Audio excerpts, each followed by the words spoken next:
কেমন আছি সবাই? আশা করি সবাই অনেক অনেক বেশি ভালো আছি। অ্যাডোবি প্রিমিয়ার প্রো থেকে কীভাবে আমরা টেমপ্লেটস ইফেক্টসগুলো তৈরি করে এগুলো রিইউজ করতে পারি, অর্থাৎ পরবর্তী যে কোনো ভিডিওতে আমরা বারবার যদি সেই টেমপ্লেটগুলো ইউজ করতে চাই তাহলে কীভাবে ইউজ করতে পারি সে বিষয় সম্পর্কেই বিস্তারিত আলোচনা করবো। First of all in Adobe Premiere Pro এখান থেকে একটা টেক্সট লিখি।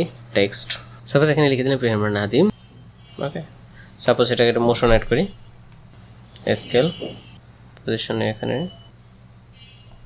দেন এই পজিশনে সামনে দেন এখান থেকে right click, export as a motion, then হচ্ছে এটা নাম দিয়ে দিই প্রথমে যাতে থাকে, দেন হচ্ছে লোকাল টেমপ্লেটস ফোল্ডার, দেন ওকে।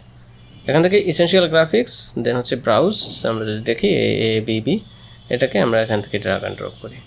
একইভাবে যদি এখন দেখি যে এটা একটা মোশন অ্যাড হয়ে গেছে, অর্থাৎ আমরা টেক্সটে যে ধরনের কাজ করব সেই ধরনের কাজ কিন্তু এখানে অ্যাড হয়ে যাবে। ওকে, তো আমরা চাইলে এইভাবে খুব সহজেই কিন্তু প্রিসেটগুলো তৈরি করতে পারি। এছাড়াও আমরা যদি এখান থেকে যাই ফাইল, সেভ অ্যাজ, আমরা এটাকে সেভ করতে পারি। এই যে এটা একটা টেমপ্লেটস আকারেই সেভ হবে। ওকে, এটাকে আবার যদি ওপেন করি তাহলে ব্যবহার করতে পারবো। তো চাইলে খুব সহজেই এভাবে টেমপ্লেটসগুলো পুনরায় ব্যবহার করতে পারি। তো আজকে পর্যন্তই, দেখা পরবর্তী ভিডিওতে। সে পর্যন্ত সবাই ভালো থাকবেন। Thank you so much. Stay with us.